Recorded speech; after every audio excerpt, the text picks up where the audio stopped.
I don't have a filter on here, just to let y'all know. This is me, baby. Okay, no.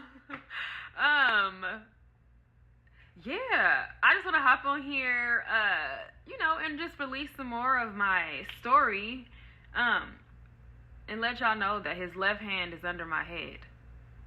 God is guiding me. Okay, this is not just like I woke up. It took me a long time to do this. I've deleted posts. I've had drafts saved and deleted them after I've watched them because it makes me sick to my stomach to know that, like, all these things happened to me and I was quiet this whole time growing up, not speaking my truth and not telling anybody. I just let the narrative of other people play out, and that's what shaped me. My father wasn't really there. Like I stated previously, he was not really there for me. He was a father that lived in the house but was absent. We didn't have a relationship. It was very weird. Like, how could you walk in and out of rooms and not speak to me? How could you walk in and out of the house and around the house and say nothing to me for days? Like, that is crazy. As a daughter, like, to not have that love from her father, you seek it elsewhere. And I was not promiscuous until I turned 17 and a half. That's when I lost my virginity. I was 17 and a half. And I ditched school. And the way that it happened was like very random. I was not planning on doing it or anything. It happened very randomly. I ditched school. I was with my cousin and these two guys. I had known them since childhood or whatever. And one of the guys, we went to his house and I ended up like, doing the do with him. And I felt like I was, during as it was happening, I felt like I was being laughed at. It was weird. I was like in the bed. It hurt. It wasn't good. So for anybody that has held onto their V for this long, keep it. Because soul ties is crazy. You're attached to the people that you have intercourse with. So be mindful of that. But yeah, growing up without a father, it makes you want to fill the void somewhere with any male positivity. So any guy that was like being nice to me or showing me any type of love, I was like, what's up? Like, what's going on? Hey, like I was in that, like, seeking attention phase of my life. Seeking attention phase, I was in that era. And it like didn't fill the void. It actually made me very codependent. It also made me like start people pleasing. And I started people pleasing at a very young age. Like my stepmom, she used to have me like lie for her. Like she would go and get like 420 from guys or whatever when I was young. And like I would sit in the car while she would like toke up with them. And she would get back in the car like, don't tell your dad where we went. And if you tell him we went to Auntie Whoop-de-Whoop's house. And so we would literally go over Auntie Whoop-de-Whoop's house for like a quick second or whatever. So I guess it wouldn't be like a lie.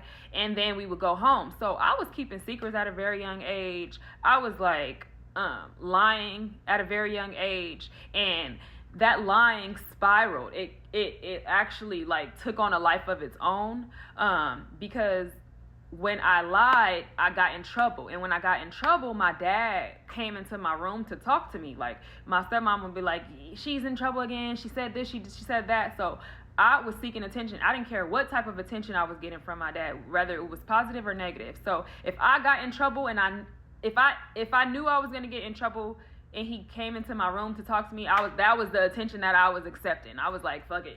That's what he's giving me. That's what I'm going to get. Well, let me just get in trouble then. Or like, I didn't care. I didn't care about getting in trouble because I'm like, well, maybe that, he'll come in here and talk to me then. And even the talks then would be like very like degrading and like, what's wrong with you? And da da da da da. He never tried to understand where I was coming from, but he also didn't know like the secret abuse mentally that I was going through with his wife, because I was never able to speak out. I was afraid of her, and I was afraid to speak out about the things that she was doing to me.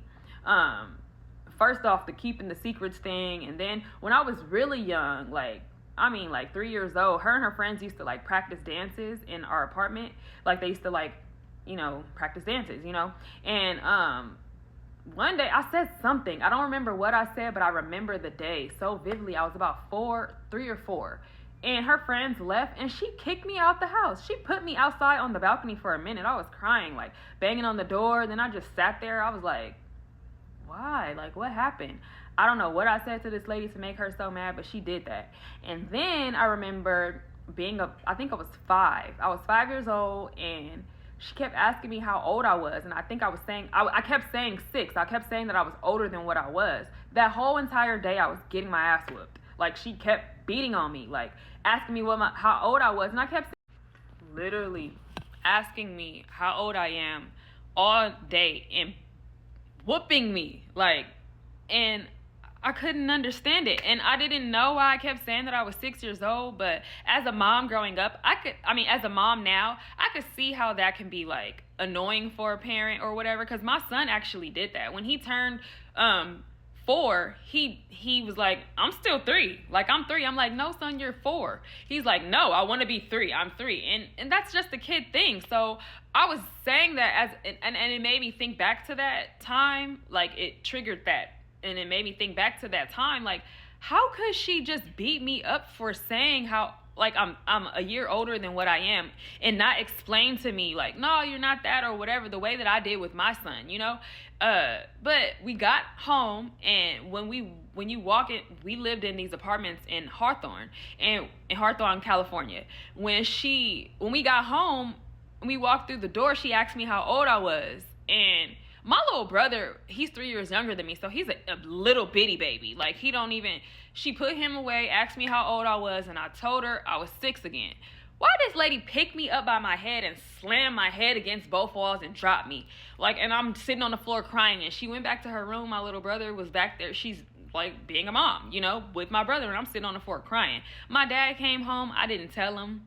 I never told him. The stuff she used to say to me. Like, she just never, like, it was never spoke about. And I remember another time, my stepmom, she, I don't remember what I did. I did something, but we used to take baths together, and she got mad at me and like pushed my head under the water, and talked to me and said something. I don't know. I said something to her, and then she pushed my head under the water again. And I'm like, a little kid. So I still remember these things as a 36-year-old adult. Like, that's traumatizing to a child to not know what she did to somebody. And she used to always say to people, yeah, because I love all of my children the same. And my thing was, in my head, I used to be like, no, you don't. You don't love us the same. And I'm a little kid saying these things, And as an adult, thinking back on that, when I went to therapy about it, it was like she was trying to justify what she did in public to me behind closed doors, to the people, like, to make it like, oh, I love her. This is my baby. I treat all my kids the same.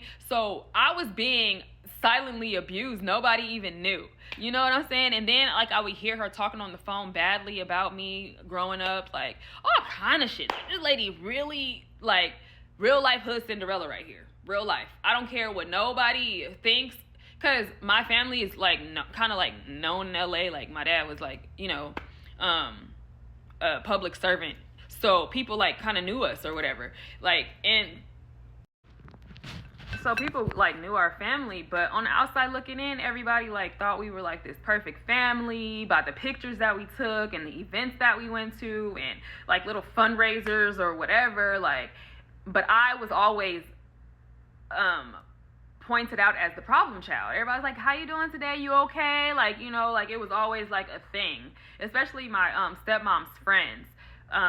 They also used to, like, it was always a judgy thing. Like, it was an open door for me to be judged, One of her high school friends, she had stayed friends with or whatever, gave my stepmom a baby shower, my little sister, when she was pregnant with my little sister.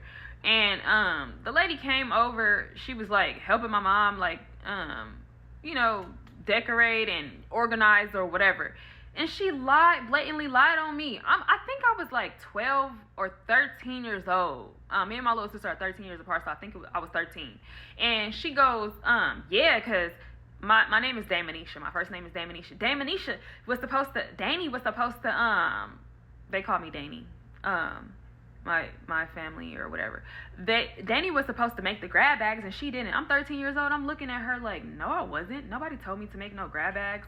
So it was like open season for her friends to even talk like down on me or like lie on me. It was like open season for anybody to think what they wanted. And I never cleared up anything. I always just like went with the flow of everything. So everybody just thought I was just like a problem child who didn't give a fuck. So I eventually I started to rebel. Like, I didn't want to live with them. I didn't want to be around them.